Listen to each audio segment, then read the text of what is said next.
The broadcast is now starting. All attendees are in listen-only mode. Welcome, everyone. This is Bob Jakowski. It's a pleasure to have you join us today. Today, we want to spend time together in our interactive webinar to discuss how to create partnerships that drive revenue growth. Now, many of you attending today do have partnerships. The question is, is really fundamental. And that is, do your partnerships drive influence? Do they drive awareness? Do they drive revenue growth? And this is the challenge that I find with most CEOs that I work with, is often they don't. They have partnerships. Some partnerships never get launched. Some do get launched, but never really matriculate too much. And many partnerships start off with a promise and excitement, but they don't bear fruit. So today what I'm going to do is I'm going to talk about how you can actually transform your partner program into a juggernaut for revenue growth, for market penetration, for your success. I'm going to also be recording today's webinar in case you want to share this with colleagues or friends. And as with every webinar that we do at On-Demand Advisors, we encourage your participation. We encourage you to post questions. I want to make sure we answer any questions that you have today as we go through our time together. So again, welcome everybody, and look forward to digging in. We've got a lot of information to cover, and it's going to be fantastic, I believe, for you and for the best practices you'll take from today's conversation. Just a bit of an orientation. We work with all of our clients to implement a revenue acceleration system. This is the ability for you to actually engineer your revenue growth. This is the ability for you to actually build a scalable engine. And if you think about this most vital process, it's about revenue creation. How do you create revenue? How do you do it well? And so this is something that we created, Craig and I, as the partners at On-Demand Advisors. We created this at Intacct, software as a service company, and then we have perfected it with you and with your colleagues over a number of years. So we've been very successful with that. Today, though, we're going to focus our attention on item number 7, which is partner leverage. So partner leverage is very important. No matter how much you grow your company organically, the challenge is always going to be, how do you reach areas that you can't reach today? How do you leverage relationships that are strategic? How do you build greater overall solutions for your client? This is all about partnerships. So we're going to talk about what type of partnerships you can create and how do you make them work. So let's start off a little bit with some of the challenges that we have here. The challenge with many partnerships, like I talked earlier, many partnerships just don't bear fruit. You know, you saw that movie, Failure to Launch, and it was kind of funny because, in a way, it's the way it is with many partnerships.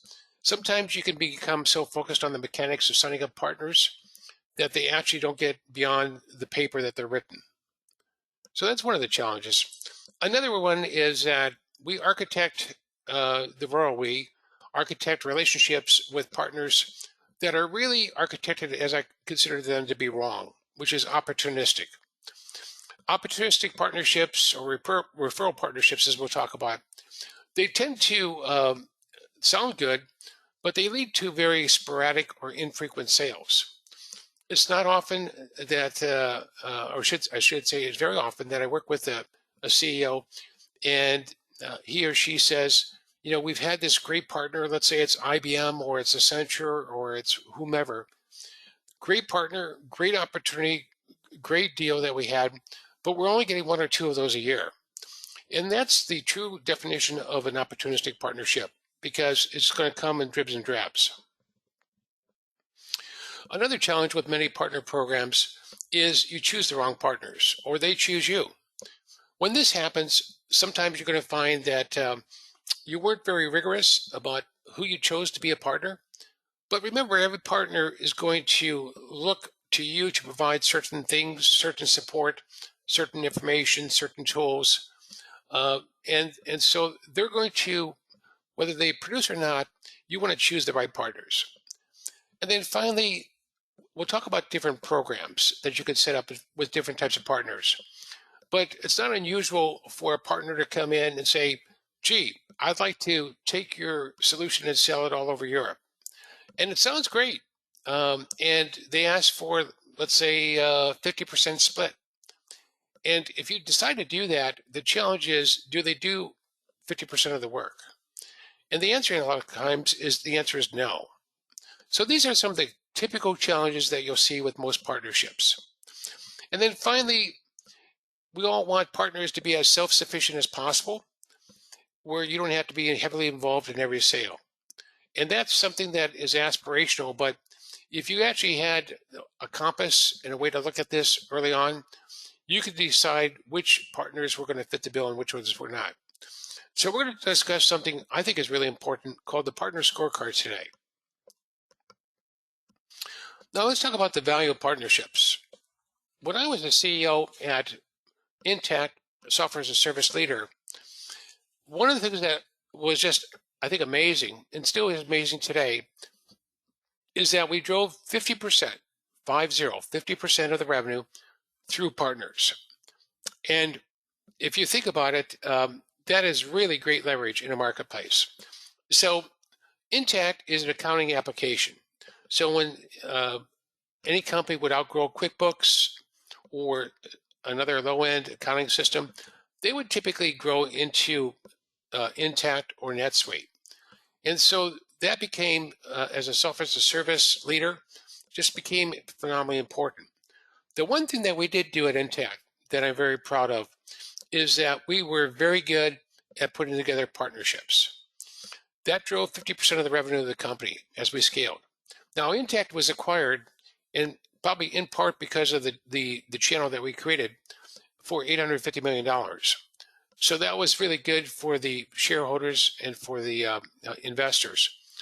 But if we go back to how did we do it, we looked at a whole number of companies. We started off with CPA firms that actually would private label our solution as their platform to work with their clients. But we did something also that was really interesting. We added what we call vertical or industry market makers. So a company like RealPage, for instance, in Dallas, Texas, would, instead of building their own solution or buying their solution, they partnered with us to take our solution to market as their accounting system. That was very successful and is even today very successful. We also added 100 different value-added resellers, systems integrators, and sell with partners. Probably the most preeminent of the sell with partners is Salesforce, where we went to market with them as a integrated front and back office solution. There were other companies, though, that actually helped us round out our suite. And one of them that I just call out here is OpenAir. So when we wanted to get into the professional services market, we didn't necessarily have the complete footprint that we needed to provide professional services automation. So we partnered with OpenAir and provided their solution under our umbrella to our clients. So anyway, just to talk to the value of the partnerships. These type of partnerships can be very, very valuable if you have the right program. So what is the right program? The right program is what we call the proactive partner program. And we're going to cover many of these items here today and walk you through this. How do you get a program that really works? How do you get a program that drives value? How do you get a program that inherently works with the ecosystem that you have today, and you get leverage into the market that includes market share, penetration, and revenue?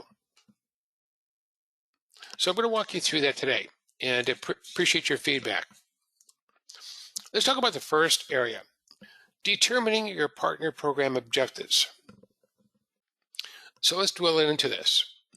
When you think about your partner program, and many of you are sitting here either thinking, I'm going to build a partner program, I'm going to reconstitute my partner program, I'm going to evolve what I currently have. The first thing that comes to mind for all of us is you got to expand coverage. If you don't have offices, for instance, in Latin America or in Asia Pac or in EMEA, you might say the best way for us to do that is with channel partners. So we're going to reach markets where we're not today. If you don't have expertise in specific niche industries, so for instance, if you don't have expertise in the engineering market, but that's a market that you want to penetrate, you may find great way to penetrate that market through a partner who has a ton of expertise in the engineering space. So this is a great way for you to think about a partner program, which is starting to think through, map out the world, and say, how do I cover geographies? How do I cover markets that are attractive to us? How do I get the type of extension that I need to get, like Bob did at Intacct? The next area is just penetrating new markets. So, for instance, you may not have expertise in financial services, but a partner does. A partner has much expertise. When I was heading up a company called Silicon Energy, we wanted to work with the largest energy producing companies in the world. And so I partnered with some of the major systems integrators like Accenture to go to specific verticals with them because they had relationships with Inco, for instance, in the mining space, and some of the other major mining companies around the world. They had great leverage there. And so we were able to partner together with them to get into those relationships. It's also penetrating new markets, maybe by segment. So there may be markets that are too small for you to approach today. So that might be a great channel for you to use partners with, whereas mid-market is going to be with selling direct, and then maybe enterprise is going to be selling in conjunction with other companies like Accenture or other people like that. So it's a way to penetrate new markets. The third area for many of you is to avoid the direct cost of hiring, feeding, and sustaining organic growth of your sales organization. So it's great if you can shift some of the cost of sales to a partner. It's great if you can eliminate some of this expense organically. And then the fourth area is, and this is really important, but most companies just don't think this through, and that is thinking through the partner ecosystem that surrounds your customer. So we were one of the early founding partners with App Exchange with Salesforce. Now that turned out to be phenomenally successful because they were at the heart of that stage of being at the heart of CRM. And so we were going to integrate our solution together with theirs, go to market together with them, so forth. But each of you in each of your markets have an ecosystem that you can tap into. One of the companies that we're working with today is focused on a number of different verticals, a couple of different industries. And so what we're helping them think through is the ecosystem. So for instance, one of their key markets that they're going after is the franchise industry, which is really an operating model covering many different verticals, but it is yet nonetheless an operating model.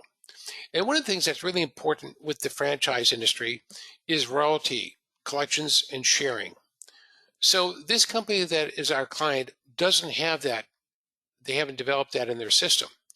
So we help them research and choose how to look at revenue royalty management systems, and then how they should be thinking about integrating that into their footprint. Each of you have really a great opportunity to fill gaps that you may have product-wise through the partner channel.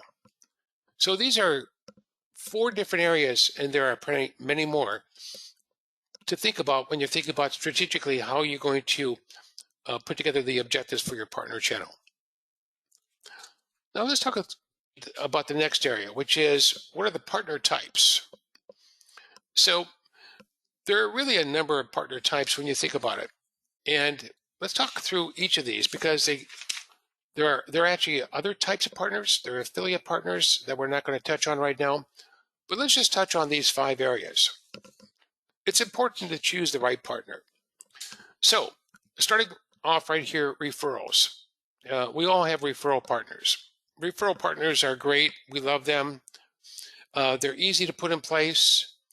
They don't require a lot of coordination or integration between the 2 companies. The downside with referral partnerships is that they're opportunistic and typically don't scale. So when you do get a referral, you may pay 5% commission for them bringing that referral to you. And what we'd like to do though is find other means that we can scale. So it's a great place to start with a referral relationship. But as you build the flywheel and have success, you're probably going to think about other types of partnerships you can evolve into. Now, service partners over here is excellent. It's a great way for you to extend your solution. So if you offer a service or if you offer a platform, you're looking for other partners that can actually help you take that to market. In the software ERP space, one of the ones I always think about is SAP. They did such a fantastic job working with the big six consulting accounting firms and really training them to not only implement their solution for large enterprise customers, but also to influence the purchase. So if you think about it, it's a great way to extend your services capacity because most of your customers don't need just a solution; they need the services that go with the solution. Let's talk about resellers. Resellers can be phenomenally helpful because they've got their solution, their service, and now they're taking your solution or service to market as part of what they bring to the table.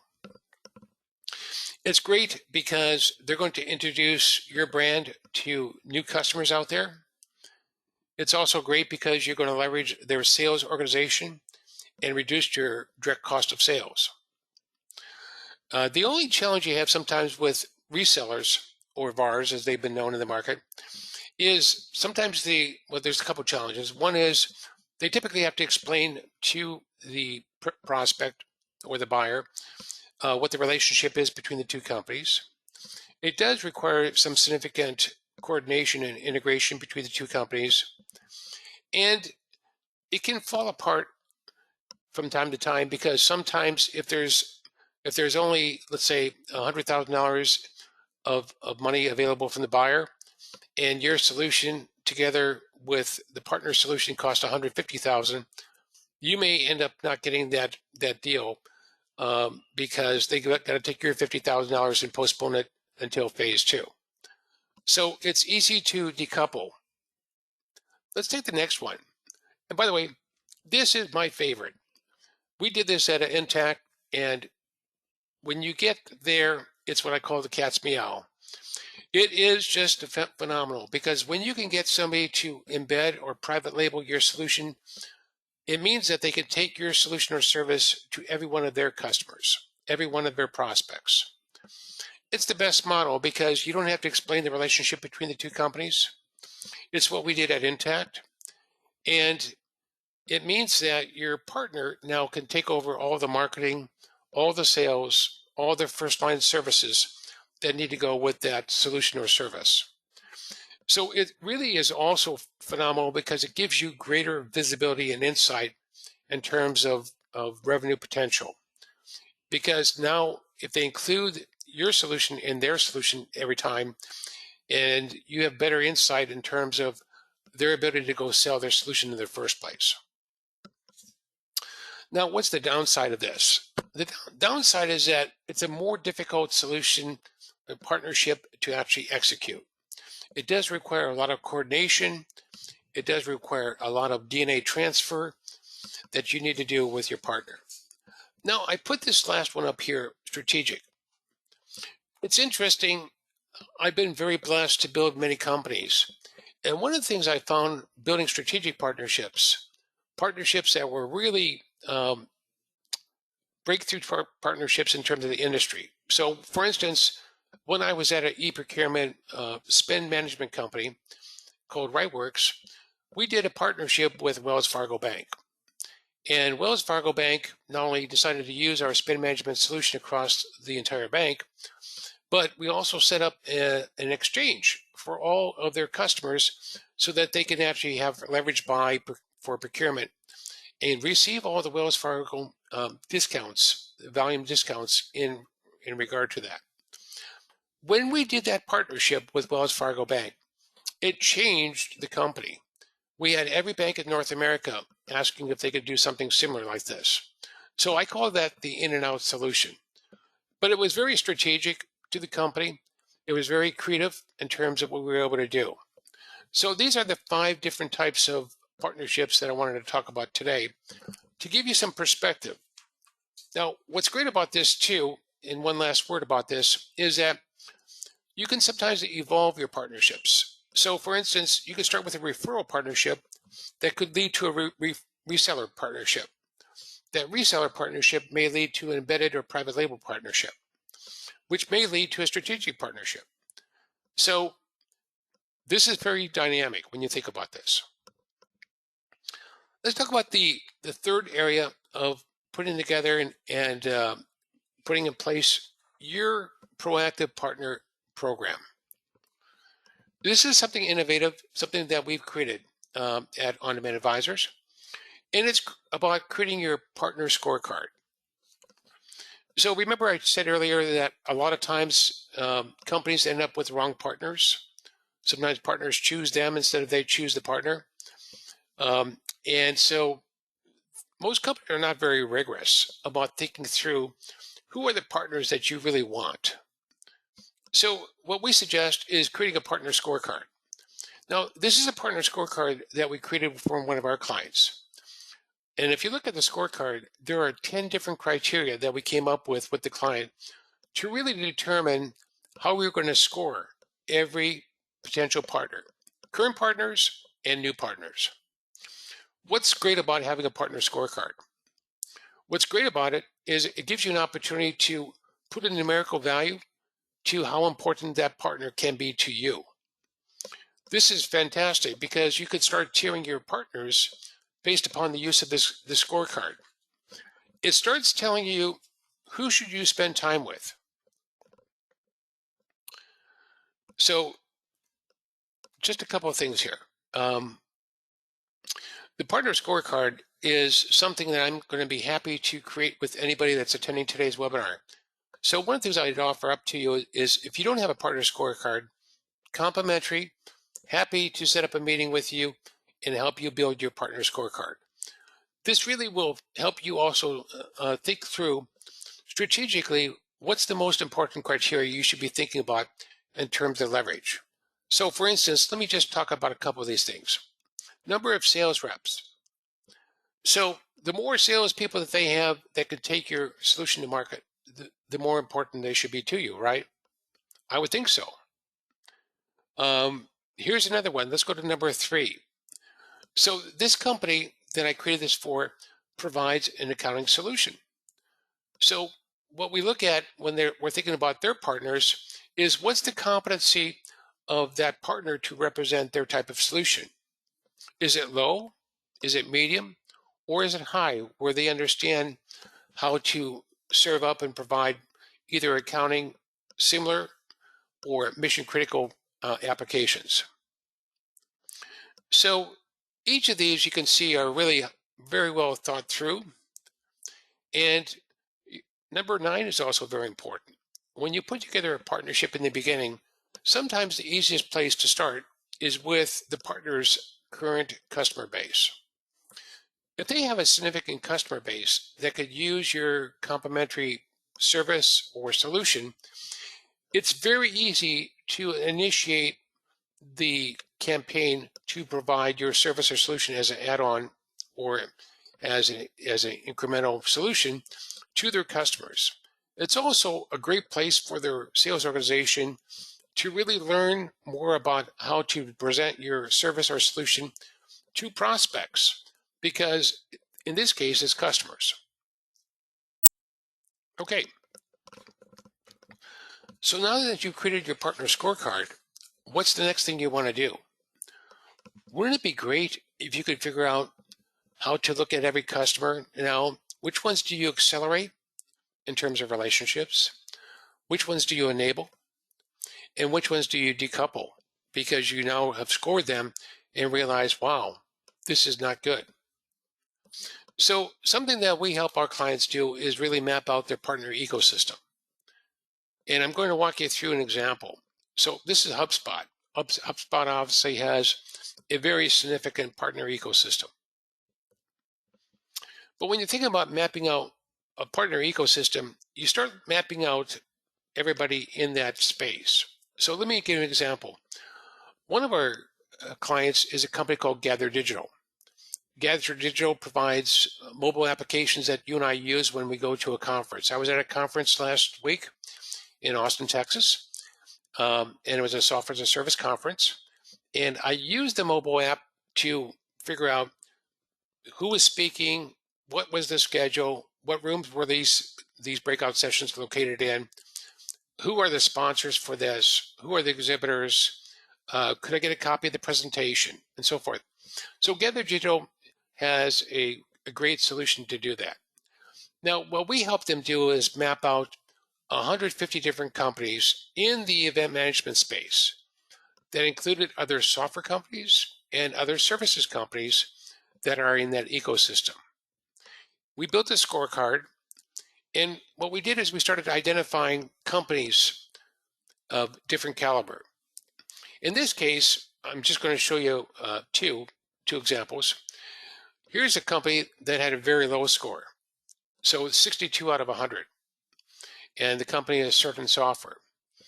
So when a company has a very low score, it means they're probably not going to be a great distribution partner. But, which is great, they are an interesting company that can acquire a company like Gather Digital because they have a hole, and that is the mobile event management. So they're an event management software company, but they didn't have a mobile solution. Contrast that with a company like Ashfield Meetings. Well, here's a company that scored very high, 90 out of 100. Well, what does this mean? It means that Ashfield is an excellent distribution partner for Gather Digital. So we basically, going back to talk about what we did, we created a scorecard for Gather Digital. We mapped out 150 different companies and scored them. And then we decided which companies were going to fit into which areas. Now, interestingly enough, guess what happened to Gather Digital? Gather Digital was acquired by Certain Software because it gave us an opportunity through this lens to look at Gather Digital and look at Certain Software and realize there was tremendous complementary synergy between the two firms, but that also led to acquisition. So what I walked you through is these four areas. Now let's talk about number 5. Number 5 is interesting to me. Had I not worked with hundreds of companies, hundreds of partners, and put this program together, perhaps I wouldn't have had the serial learning that I could share with you today. But I'm going to share with you just a couple of these major learnings that I had. In 5, if you don't mind, I'll just go ahead and talk about how to scale. First is architect a proactive partner program. What do I mean by proactive? And that's really the thing we're talking about here is you have to drive the partner program. The partner program doesn't just happen. I see a lot of companies with partners where there's this chasm between the two firms and we expect something great to happen. You really have to drive the success, and it becomes very intentional about how you architect a proactive partner program. One of the goals I always had was to find partners at Intacct that were going to be self-sufficient, that were competent, and that were going to drive the business in each of their markets. The second area that I found is important is don't become just another partner. Gain executive sponsorship. Work with the CEO of the company. Work with the highest level C-level executive that you can to help make sure that that person is your sponsor. It could be the VP of sales. But somebody has to drive the partnership each and every day in practice at that company. The challenge I see a lot of times is that there are very good partner managers out there managing partner programs, but they may be compensated and driven to sign up partners, not necessarily help you succeed in penetrating that space. So find executive sponsorship. This area, as a best practice, is probably the most overlooked one between that, and that is priming the pump. Once you sign up a partner, the most important thing that you can do is prime the pump. Work with them to build a demand generation engine, like we do for all of our clients, to scale demand so that you can have 100 leads that can be shared with that partner, to be worked with that partner. Because if you don't do that, let's say in the first 90 days or 180 at the most, you lose momentum. You don't accelerate the process that you want. So priming the pump is really important. Ensuring DNA transfer. Even today, if you have a partner program where you can put partners through training and so forth, the challenge is you haven't switched the DNA over there. So one of the things that we encourage as we help companies develop, implement, and execute the partner program, the proactive partner program we're talking about, is to prime the pump. That means that you sit down with your partner, you figure out demand generation campaigns that you're going to do together, and you create a volume of leads. Nothing is going to work better with their sales organization than leads, leads, leads. They need the practice. They need the opportunity. And the other thing in this is in the first, let's say 5 to 10 different opportunities that are going to be worked with your partner, put your team as part of that team. Make them part of their team, because by showing them how it's done, you're teaching them how to fish. You're not just giving them a fish. And then finally, start right and scale. And when I say start right, I mean that you have to have a starting place and a goal in mind. So if somebody comes to you and says, I want to be a reseller, maybe they start off as a referral partner for the first 5 opportunities and then graduate into a reseller. If somebody says they want to embed your solution, maybe you start off the first 5 opportunities as a reseller and then graduate them into the OEM or embedded channel. The objective there is make sure that they are going to scale up with competency to take over the responsibilities that are commensurate with the revenue split and the status that they have as a partner. So these are 5 really great best practices you can put in place today to really help jumpstart your partner program. But the most important thing I would say when we talk about a partner program is the word proactive. Proactive, intentional, really making sure that both organizations are working together with a joint in mind. That joint in mind may be, that joint goal in mind may be you want to get another 30 new joint clients this year. That's worthy of your time. That's worthy of your interest. That's worthy of you to have quarterly meetings with that partner. So these are 5 areas I find to be excellent in terms of thinking through that. Now, once you have the scorecard, once you have the mapping of the ecosystem, you can begin to recruit new partners. And that's great because now you become intentional about which partners do you want. So this isn't a passive program. This is a proactive program. You're going to decide which partners you want to talk to. So get your CEO, if you are CEO, to talk to their CEO. Let's talk about some synergy between the 2 firms. If they're a larger company, get your CEO to talk to the VP of Business Development. So find the right stakeholders in the partner channel that you can engage and talk strategically about how you're going to provide a joint solution to their clients.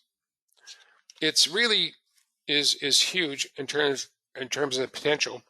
And the reason I can say that is because honestly, I lived it at Intacct, and I've helped many companies get from here to there. So in essence, for today's webinar, that is a high-level overview of the Proactive Partner Program. Now, you don't have to do this on your own. Even though you came today, and we appreciate you coming to today's webinar, participating, and really learning these best practices, what we do every day at On Demand Advisors is help our clients put this in. And it's not just about knowing what to do, it's about how to do it well, how to do it with best practices. And so that's one of the keys that we look at is being able to put this in, make this work, and then scale. Okay,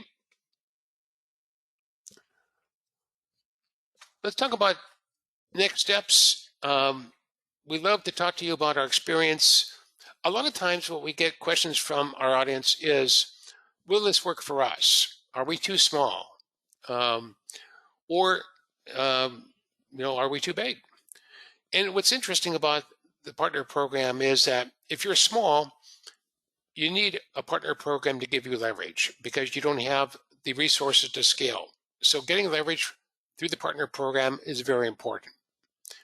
If you're mid-sized company, partner program is going to help you give you scale. It's going to help bulk you up, like Intacct. It's going to help you get into many new markets, many new industries or segments that you can get to on your own. If you're a large company, let's say like an SAP, as I gave earlier, then a lot of times it's trying to make the partner program work.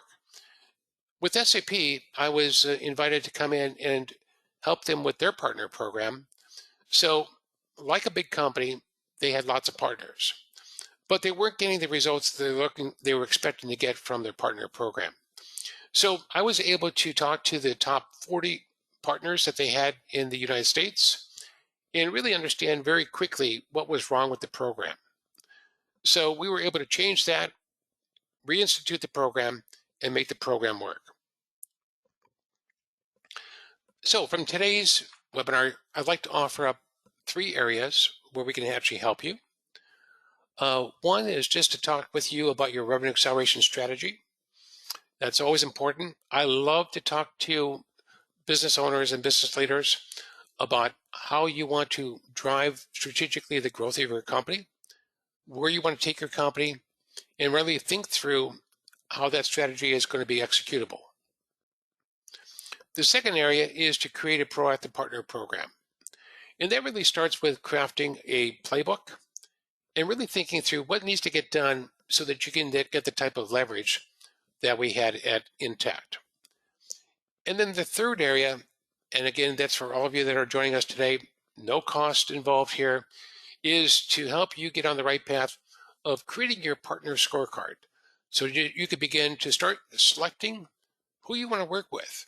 Because I tell you what, once you get 10 partners signed up, you start thinking, well, gee, how can I sign up another 5 partners? I don't have the bandwidth to do that. So here's the key. You want to sign up the best 10 partners that are going to give throughput and revenue for your company, because those are the partners that are going to help you scale. So these are 3 different potential next steps. We'll be following up with everybody, by the way, to ensure that we can address that. What I'd like to do right now is just open it up for Q&A. And if you have any questions, please go ahead and post those questions over here to the questions area. And let's see if we can address a couple questions. This question, I'm just to handle these in sequence. This question basically is about, do I continue with referral partners? The answer is yes. You've got to start somewhere. So even though you may not get a leverage out of referral partners, there's 2 things that are important with referral partners. Number one is it's great to have partners. Even if they're referral partners, it's great to have those. But number 2, it's an opportunity for you to evolve the relationship. As you and your referral partner have more and more success, you'll see an opportunity to blossom into other types of partnerships. All right, good question.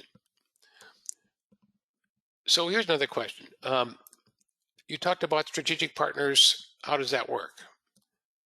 So in the area of strategic partners, one of the things I found that was interesting, and by the way, I stumbled onto this. I didn't intentionally do this earlier in my career, is I would work with some much larger companies and build symbiotic relationships between my company and their company.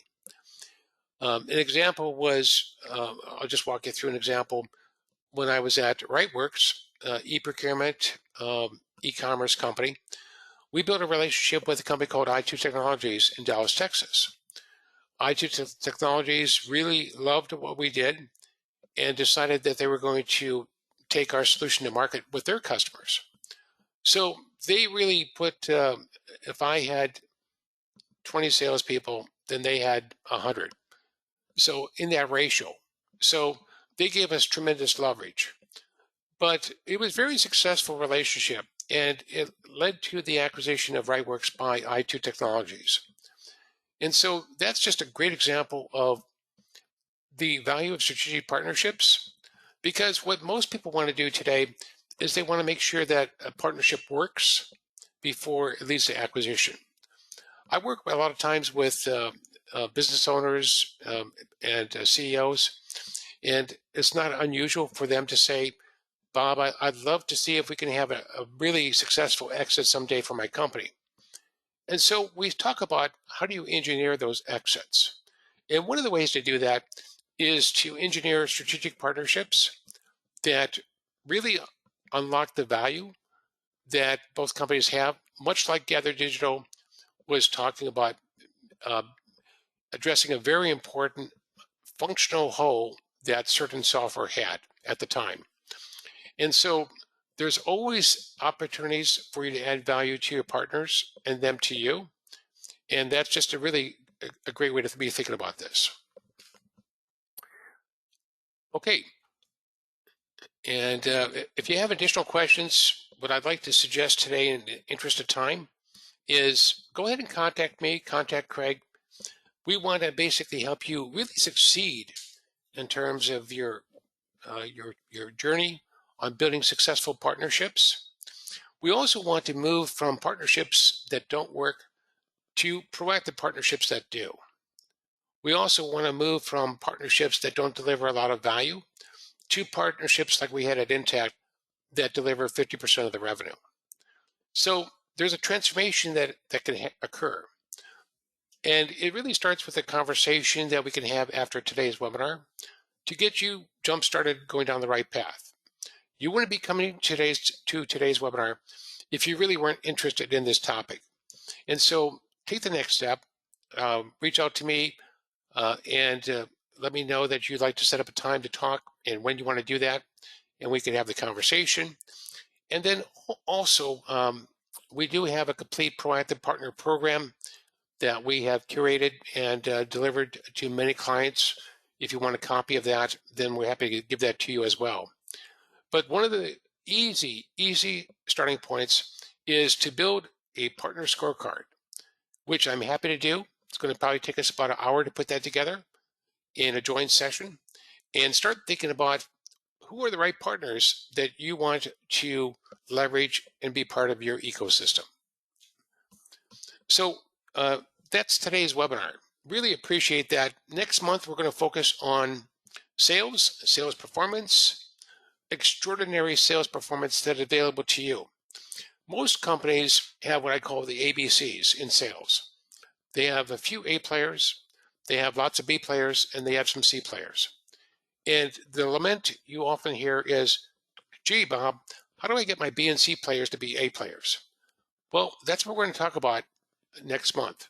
So we'll have another webinar, we'll have another series that we'll share with you, and we look forward to your participation in that one too. So on behalf of myself, Craig, our entire team at On Demand Advisors, I wish you well, and look forward to working with you on helping develop your proactive partner program, your partner scorecard, and helping you be successful with this one of many channels to revenue growth. Have a great day, everyone.